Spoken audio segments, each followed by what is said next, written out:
नमस्कार बच्चों।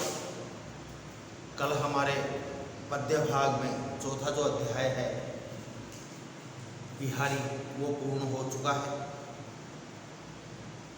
पद्य में हम 4 पढ़ चुके हैं, जबकि गद्य में हमने 2 चैप्टर पढ़े हैं। इसलिए गद्य और पद्य के संतुलन को बनाने के लिए अब हमें गद्य भाग पढ़ना पड़ेगा। और गद्य भाग में जो तीसरा चैप्टर है, तीसरा अध्याय है, वो है मजदूरी और प्रेम। मजदूरी और प्रेम ये है। इसके राइटर जो हैं वो है सरदार पूर्ण सिंह। सरदार पूर्ण सिंह के जीवन के बारे में हम पढ़ें। सरदार पूर्ण सिंह का जन्म जो है वो 1881 में हुआ था।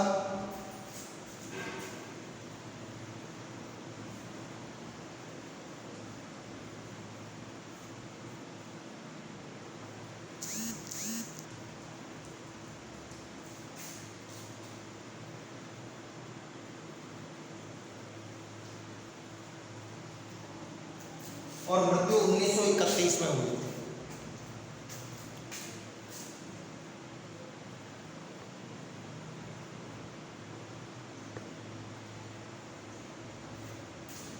इनका जन्म 1881 में हुआ था, मृत्यु 1931 में हुई थी।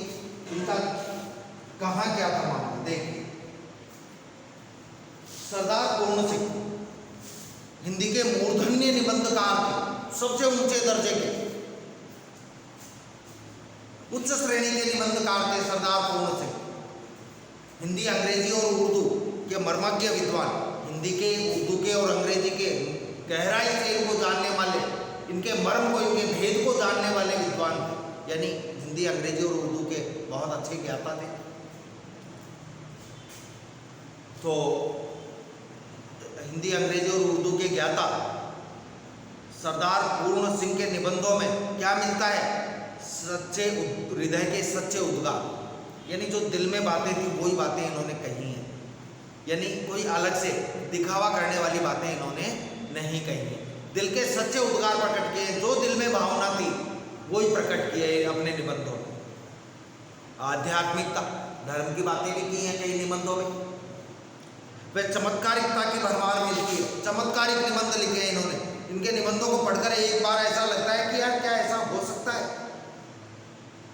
संभव नहीं है ऐसा होना, लेकिन फिर भी ऐसा होता है। वे पेशे से शिक्षक होने के, पेशे से अध्यापक थे सरदार पूर्ण सिंह। अध्यापक पूर्ण सिंह के नाम से भी प्रसिद्ध है। शिक्षक होने के कारण कुछ लोग इनको अध्यापक पूर्ण सिंह भी कहते हैं। वैसे ये हैं सरदार पूर्ण सिंह, लेकिन जो इनसे पढ़े हैं, इनके संपर्क में रहे हैं, जो इनको जानते हैं, वो इनको अध्यापक पूर्ण सिंह भी कहते हैं। सरदार पूर्ण सिंह ने हिंदी में कुल 6 निबंध लिखे हैं। पंजाबी में लिखे हैं वो, लेकिन हिंदी में 6 निबंध लिखे हैं। 6 निबंध कौन कौन से हैं बच्चों, आपको ध्यान रखना चाहिए, इंपॉर्टेंट क्वेश्चन निकलता है। सरदार पूर्ण सिंह ने कौन कौन से निबंध लिखे हैं? पहला,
ये इनके 6 निबंध हैं।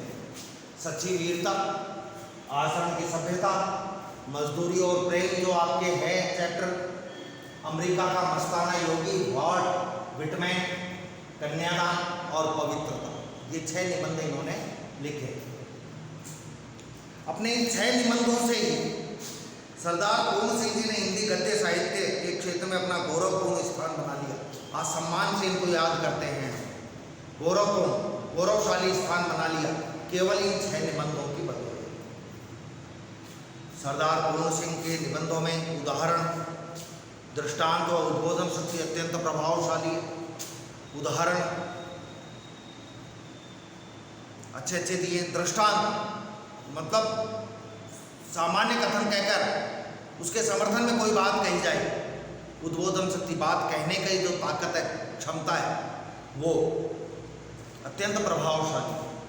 विचारों की मौलिकता, इन्होंने खुद के विचार काम लिए। ये नहीं है कि दूसरों से सुनकर फिर अपनी बात लिखी। विचारों की मौलिकता की, स्वयं के निजी विचार लिखे। भावों की गहनता, गद्य में भी जो भाव है वो गंभीर है। शैली की सजीवता, एक नए तरीके की शैली का प्रयोग किया है। भाषा की शक्तिमत्ता, ताकतवर भाषा, एक अच्छी भाषा को काम में लिया है की दृष्टि से उनके भावात्मक निबंध अद्वितीय, जिसके समान कोई दूसरा न हो। अद्वितीय, जिसके समान कोई दूसरा न हो। इस प्रकार के निबंध हैं। चित्रात्मकता और प्रवाहपूर्णता इनका विशिष्ट गुण है। चित्रात्मकता, जब इनके निबंध पढ़ते हैं तो ऐसे चित्रात्मक शैली में लिखे गए हैं, ऐसा लगता है कि जैसे जो पढ़ रहे हैं वो पूरा दृश्य आंखों के सामने घटित हो रहा है।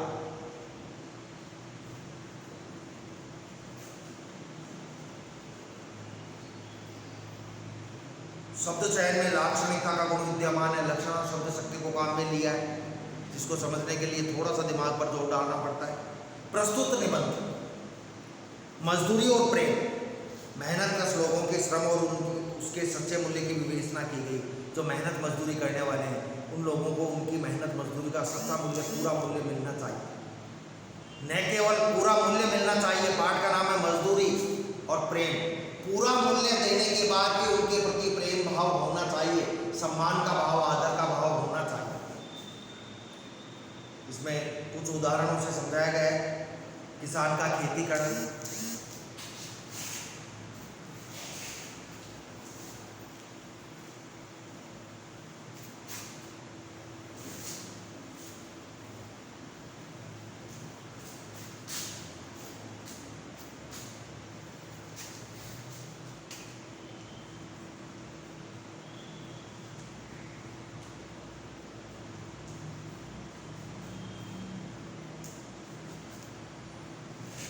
पहला बताया किसान का खेती करना। दूसरा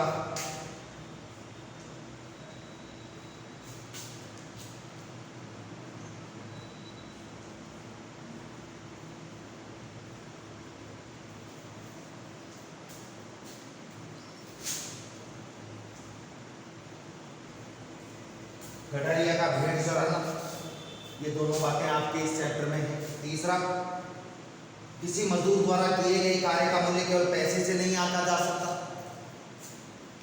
किसी मजदूर ने मजदूरी कर दी और उसको पैसा दे दिया, यानी हमें उस मजदूर का एहसान मानना चाहिए।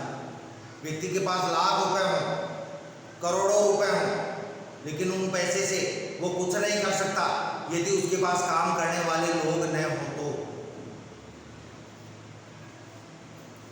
इन श्रमशील लोगों, ये जो श्रमशील, जो परिश्रमी लोग हैं, इन परिश्रमी लोगों की साधना, महानता व त्याग का मूल्य उनके प्रति प्रेम व सम्मान व्यक्त करके ही चुकाया जा सकता है। ये जो परिश्रमी लोग हैं, उनकी मेहनत का मूल्य हम कैसे चुका सकते हैं?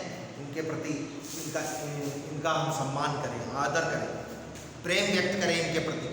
पैसा तो इनको दें ही मजदूरी का, इनके श्रम का मूल्य तो हम चुकाएं, इनको दें, लेकिन हम इनके प्रति प्रेम व सम्मान रखें, तब इनकी मजदूरी का सही मूल्य चुकाया जा सकता है। केवल हम ये सोच लें साहब पैसे देकर इनकी मजदूरी का हम सही मूल्य चुका देंगे, वो संभव नहीं है बच्चों।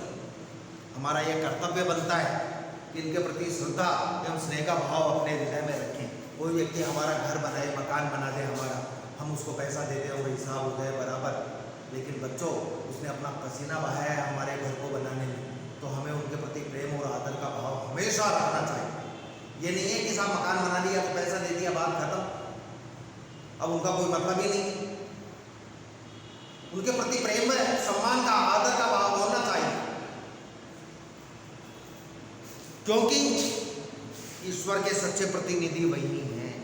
जो पैसे वाले लोग हैं ये दिखावा करते हैं, ढोंग करते हैं, लोगों का शोषण करते हैं, पैसे वाले लोग। लेकिन ईश्वर के जो सच्चे प्रतिनिधि हैं वही श्रम करने वाले परिश्रमी लोग हैं, मेहनत मजदूरी करने वाले लोग तथा सज्जनता और ईमानदारी से जीवन व्यतीत करते हैं। बड़े लोग होंगे वो फिर भी छल कपट और बेईमानी करेंगे, पैसे वाले लोग, लेकिन ये ईमानदारी से और सज्जनता और ईमानदारी से अपना जीवन बिताते हैं। ये छल कपट झूठ पाखंड नहीं जानते। मजदूरी और प्रेम। पाठ शुरू हो रहा है, हल चलाने वाले का जीवन। बच्चों, आपको मालूम है, मैंने बोर्ड पे लिख रखा है किसान। हल कौन चलाता है? जो खेती करता है, जिसके खेत होते हैं। और जो हल चलाता है वो कौन होता है? किसान होता है। हल चलाने वाले का जीवन कैसा होता है बच्चों, देखिए।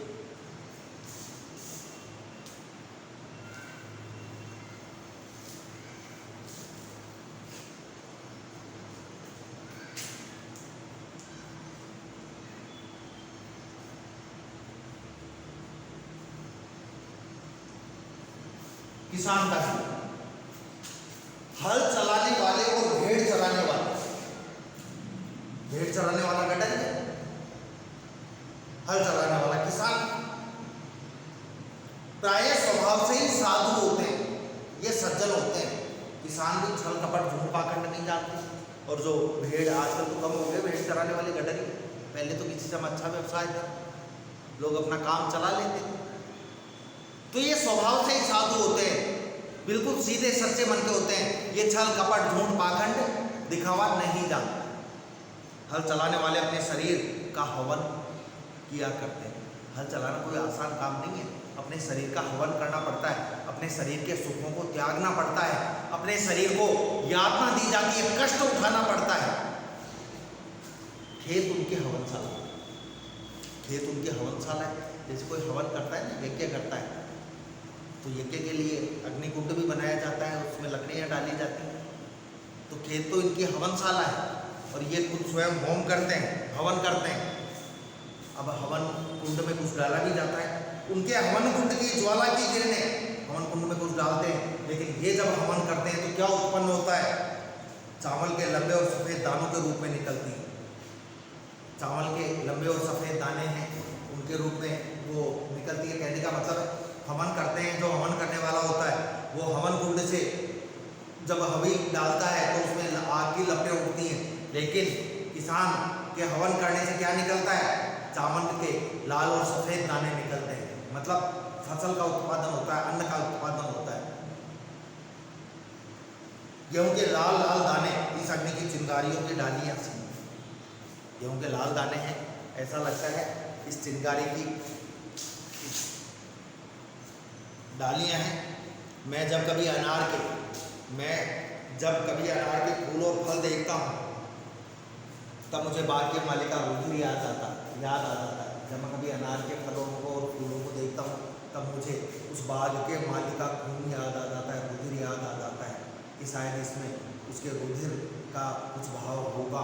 कहने का मतलब है, जब उसने अपना खून पसीना बहाया बाग के माली ने, तब ये अनार पैदा हुई है। उसने कितनी मेहनत की होगी, तब जाकर ये अनार का फल पल्लवित हुआ है, फल आया, हमारे पास आया। उसकी मेहनत के कण जमीन में गिरकर उगे और हवा तथा प्रकाश की सहायता से मीठे फलों के रूप में नजर आ रहे हैं। किसान मुझे अन्न में, किसान कहाँ नजर आता है? अन्न में, फूल में, फल में आहुति देता हुआ सा पड़ता है कि जब मानो ये सब जगह आहुति दे रहा है, और इसकी आहुति देने के बाद ही अन्न, फूल, फल ये पैदा होते हैं। आहुति देता है किसान, अपने शरीर का होम करता है, अपने शरीर को जलाता है। जब हम घरों में सोते हैं सर्दी में, तब ये सुबह 4 बजे उठकर अपने खेत में जाता है, खेत पर जाता है। हम गर्मी में परेशान होते हैं, तब ये दोपहर की कड़ी धूप में किसान खेत में काम करता है तो शरीर का हवा नहीं है, शरीर का एक खून ही बाहर है। कहते हैं बच्चों, ईश्वर ब्रह्माहुति से जगत पैदा हुआ है। ब्रह्मा ने आहुति दी तब संसार बना। अन्न पैदा करने में किसान भी ब्रह्मा के समान है, वो भी ब्रह्माहुति देता है। भगवान ब्रह्मा के ही समान है। खेती उसके ईश्वरी प्रेम का केंद्र है। खेती है, वो ईश्वर से प्रेम नहीं करता, ईश्वर की भगवान की भक्ति नहीं करता। मानो खेती करना ही उसका, कृषि कार्य करना ही ईश्वर की भक्ति करना है, क्योंकि भगवान कर्म करने से खुश होते हैं। मंदिर मस्जिद में जाने से ईश्वर और अल्लाह प्रसन्न नहीं होते। कर्म करते रहो, भगवान अपने आप प्रसन्न हो जाएंगे। खेती उसके ईश्वरी प्रेम का केंद्र है। उसका सारा जीवन किसान का पत्ते पत्ते में, फूल फूल में, फल फल में बिखर रहा है। हम जो खाते हैं तो हमें एक बार कोई चीज़ खाने पीने से पहले किसानों का स्मरण करना चाहिए कि उन किसानों की मेहनत की बदौलत ही आज हम ये खा रहे हैं। वृक्षों की तरह उसका भी जीवन एक प्रकार का मौन जीवन है। जैसे वृक्ष हमको केवल फल देते हैं, छाया देते हैं, लकड़ियाँ देते हैं, पत्ते देते हैं, फूल देते हैं, कभी कुछ बोलते नहीं, वैसे किसान हमें सब कुछ देता है। दूध देता है, घी देता है, छाछ देता है, दही देता है, अन्न देता है, फल देता है, फूल देता है, लेकिन कभी वो कुछ कहता नहीं। उसका काम मेहनत करना, इन चीज़ों को पैदा करना, निर्माण करना और लोगों तक पहुंचा देना। जैसे वृक्ष लोगों के लिए काम आकर कभी अपनी प्रशंसा नहीं करता, अपने बारे में नहीं बताता, बिल्कुल उसी प्रकार किसान होता है जो केवल और केवल लोगों के लिए काम करता है। किसान अपने लिए कितना सा अन्न रखता है, जितना वो 12 महीने खा सके। इसके अलावा जो अतिरिक्त अन्न होता है, फल होते हैं, फूल होते हैं, वो लोगों के दे देता है। वो एक अलग बात है, आज आर्थिक युग है इसलिए पैसे में देता है, क्योंकि उसके वो काम भी पैसे में होते हैं। वायु, जल, पृथ्वी, तेज और आकाश, मानव का शरीर बनने में इन 5 तत्वों का योगदान है। निरोगता इसी के हिस्से में है। सबसे ज्यादा यदि निरोगी रहता है तो किसान है। क्यों है साहब किसान? क्योंकि डायबिटीज, कैंसर, एड्स, टीबी, ये तुम्हारे कोरोना, हैजा, चेचक, ये बीमारियां किसान के नहीं होती। क्योंकि बीमारियां तो किसके होती हैं? जो ज़्यादा आराम करता है उसके बीमारियां ज़्यादा होती हैं। जो पैसे वाले लोग होते हैं उनकी ज़्यादा बीमारियां होती हैं। गरीब आदमी अपना पसीना बहाता है सुबह से शाम तक, क्या बीमारी होगी उसकी? जो खाता है, मन से खाता है, चाहे रूखा सूखा खाता है, ऐसे लोगों को बीमारियां भी नहीं घेरती हैं, निरोग रहता है वो। ठीक है बच्चों, आज पाठ शुरू कर दिया और इस पाठ में लगभग लगेंगे 4 रोज, 4 से 5 रोज लगेंगे, लेकिन विधिवत तरीके से आपका पाठ हो जाएगा। एक बात मैं अवश्य कहता हूँ आपसे, यदि आप लोग वीडियो नहीं देख रहे हैं तो 2020-21 की सबसे बड़ी गलती कर रहे हैं। Online class